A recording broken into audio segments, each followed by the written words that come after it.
CM Revanth రెడ్డిపై అనుచిత వ్యాఖ్యలు చేసిన వీడియోలు సామాజిక మాధ్యమాల్లో పోస్ట్ చేసిన ఇద్దరు మహిళా జర్నలిస్టులను సైబర్ క్రైమ్ పోలీసులు అరెస్ట్ చేశారు.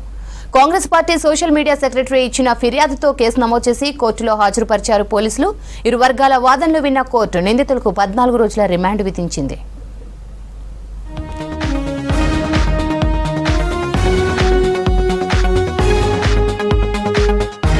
రేవంత్ రెడ్డిని కించపరిచేలా వ్యాఖ్యలు చేసిన మహిళా జర్నలిస్ట్ రేవతికి నాంపల్లి కోర్టు 14 రోజుల రిమాండ్ విధించింది. రేవతితో పాటు బండి సంధ్యను చెంచల్గూడ జైలుకు తరలించారు పోలీసులు. ఈ నెల 26 వరకు రిమాండ్ విధిస్తూ న్యాయమూర్తి ఆదేశాలు జారీ చేశారు. రేవతి రిమాండ్ను రిజెక్ట్ చేయాలని ఆమె తరపు న్యాయవాదులు కోర్టుని కోరారు. అయితే ఉద్దేశపూర్వకంగా సీఎంను అసభ్య పదజాలంతో దూషించారని, ఆ వీడియోలను సోషల్ మీడియాలో వైరల్ చేశారని తెలిపారు పబ్లిక్ ప్రాసిక్యూటర్.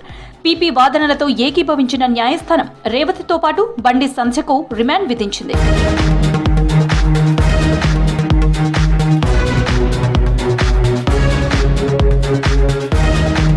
సోషల్ మీడియాలో సీఎంపై అనుచిత వ్యాఖ్యలు చేస్తూ వీడియోలు పోస్ట్ చేసిన ఇద్దరు మహిళా జర్నలిస్టులను అరెస్టు చేశామన్నారు అడిషనల్ సిపి విశ్వప్రసాద్. 2 ల్యాప్టాప్లు, 2 హార్డ్ డిస్క్లు, ఒక లోగో, రూటర్, 7 సిపియులను స్వాధీనం చేసుకున్నామన్నారు. ఈ వీడియో బీఆర్ఎస్ పార్టీ ఆఫీసులో రికార్డ్ చేసినట్లు అనుమానిస్తున్నామని తెలిపారు పోలీసులు.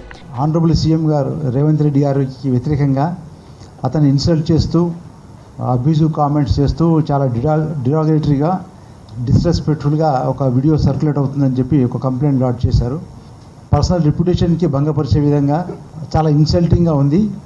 ఇది ప్రజల లోపల, తర్వాత సపోర్ట్ చేసేవాళ్ళు, వ్యతిరేకతల మధ్యన ఒక వైషమ్యాలు క్రియేట్ చేసే విధంగా, it can lead to serious law and order issues, clashes అని చెప్పి దీని మీద దర్యాప్తు చేసి చర్య చేపట్టాలని నాకు కంప్లైంట్ ఇచ్చారు.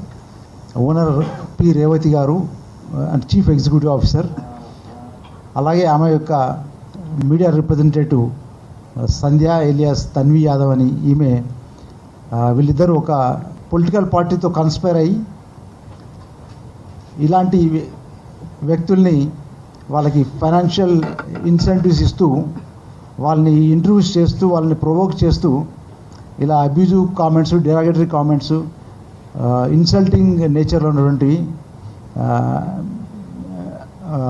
వాళ్ళతో చేయించి వాటిని ఈ pulse news TV YouTube channel ద్వారా ప్రసారం చేయడమే కాకుండా, ఈరోజు మార్నింగ్ ఈ రేవతి గారిని వాళ్ళ ఇల్లు ఫైనాన్షియల్ డిస్ట్రిక్ట్లో ఉంది, అక్కడ ఆమెను అరెస్ట్ చేయడం జరిగింది. అలాగే తన్వి యాదవ్, సంధ్య ఎలియాస్ తన్వి యాదవ్ని వాళ్ళ ఇల్లు కొత్తూరులో అరెస్ట్ చేయడం జరిగింది. తర్వాత వీళ్ళని ఇంట్రాగేట్ చేయడం జరిగింది. వీళ్ళ యొక్క మొబైల్ ఫోన్స్ కూడా సీజ్ చేయడం జరిగింది. మహిళా జర్నలిస్టులు రేవతి, తన్విల అరెస్టును బీఆర్ఎస్ వర్కింగ్ ప్రెసిడెంట్ కేటీఆర్ ఖండించారు. రాష్ట్రంలో కొనసాగుతున్న ఎమర్జెన్సీ తరహా పాలనకు ఈ ఘటనే నిదర్శనమంటూ ఎక్స్ వేదికగా కేటీఆర్ ట్వీట్ చేశారు. ప్రజాపాలనలో మీడియాకు స్వేచ్ఛ లేదని ఆరోపించారు కేటీఆర్. రాహుల్ గాంధీ చెబుతున్న రాజ్యాంగబద్ధ పాలన ఇదేనా అని ప్రశ్నించారు.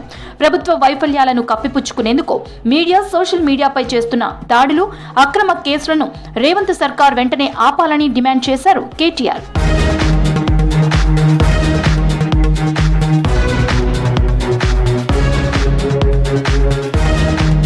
సీఎంపై చేసిన వ్యాఖ్యల వీడియో బీఆర్ఎస్ పార్టీ ఆఫీసులో రికార్డ్ చేసినట్లు అనుమానిస్తున్నారు పోలీసులు.